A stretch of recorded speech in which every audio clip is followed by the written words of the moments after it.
नानोत भी कलशकर सिद्क़ो वफ़ा का पेकर उलमाए देवबंद उलमाए देवबंद हक़ नहमदुहु व नुसल्ली अला रसूलिहिल करीम अम्मा बाद। मोहतरम सदर जलसा, स्टेज पर रौनक अफरोज मेहमानान किराम और हाजिरीन महफिल, अस्सलामु अलैकुम व रहमतुल्लाहि व बरकातुहू। मैं आप हजरात के रूबरू जहेज़ उर्स की तबाहकारियों के उन्वान पर अपने दर्द दिल का इज़हार करने की गर्ज से हाजिर हुआ हूँ।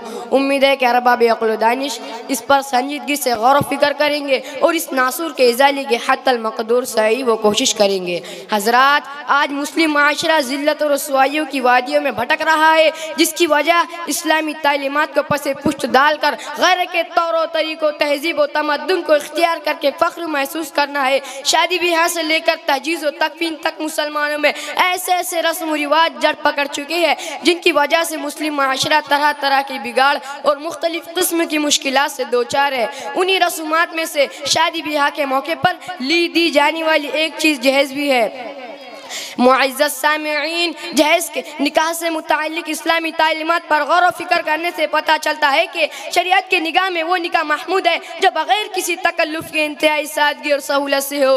दीगर रसूमात और ख़ासकर जहेज़ जैसी कबाहत का शरीयत से कोई ताल्लुक़ नहीं, बल्कि जहेज़ का लेन देन एक हिंदुवाना रस्म है जो बदकिस्मती से मुस्लिम माशरे में फैल गई। चूँकि उनके नज़दीक बेटी वरासत के हक़दार नहीं है, इसलिए उसे जहेज़ के नाम से कुछ देकर माबाक़िया वरासत से महरूम कर देते थे। अफसोस का मकाम है कि यह अमल शरीयत से मुतसादिम होने के बावजूद हमारे माशरे में इस तरह राइज हो चुका है कि अब बगैर जहेज़ के निकाह का तस्वुर महाल होता दिखाई दे रहा है। हालांकि उस रस्म की वजह से मुस्लिम सोसाइटी बहुत सी खराबियों में गिरफ्तार हो चुकी है। मुअज़्ज़ज़ सामिईन, जहेज़ के नाम पर लड़कों की जानिब से मुख्तलिफ चीज़ों की मांग होती है। सामानों की फहरिस्त दी जाती है, आला फर्नीचर, उम्दा पलंग और कीमती अलमारियों का मुतालबा होता है। कोई गाड़ी की ख्वाहिश करता है तो कोई जायदाद का तालिब होता है, कोई जेवरात का मुतालबा करता है तो कोई तिजारत के लिए रकूमात का ख्वाहिशमंद होता है। यहाँ तक कि निकाह के दिन पहने जाने वाला लिबास तक ससुराल वालों से भीख मांग कर पहनने में शर्म महसूस नहीं की जाती, बल्कि उससे भी नीचे गिरकर जूते चप्पल तक की मांग कर लेते हैं। यही वो लोग होते हैं जिनके बारे में शायर कहता है, मालो ज़र के असीर लगते हो बाखुदा बेज़मीर लगते हो, मालो ज़र के असीर लगते हो बाखुदा बेज़मीर लगते हो, मांगते हो जहेज़ शादी में खानदानी फ़कीर लगते हो।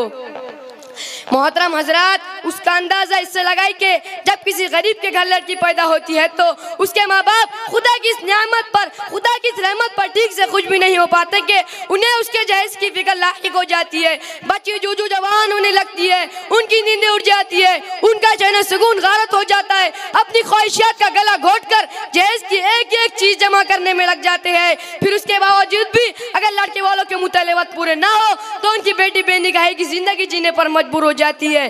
और अगर कहीं किसी हारिस और लालची के घर रिश्ता हो जाए तो उसे मश्क जिंदा मना कर जिंदा लाज बना देते हैं या फिर उससे जीने का हक भी छीन लेते हैं। इतना सब कुछ करने के बावजूद एक बाप अपने लख्त जिगर का जनाजा देखने पर मजबूर हो जाता है और ज़बान हाल से ये कहने लगता है कि अब आया ध्यान है आराम में जा इस्ना मुरादी में, अब आया ध्यान है आराम में जा इस्ना मुरादी में, कफन देना तुम्हें भूले थे हम असबाब शादी में।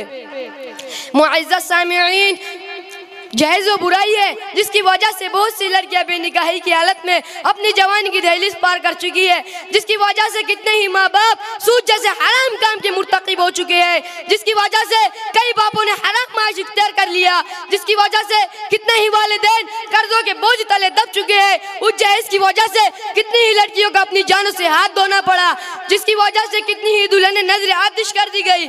मोहतरम सामिईन, ये सारी दास्तान सुनाने का मकसद किस्सा कोई हरगिज़ नहीं है कि, बल्कि मकसद ये है कि हम उस बुराई को बुराई समझे और उसको खत्म करने के लिए कदम उठाए।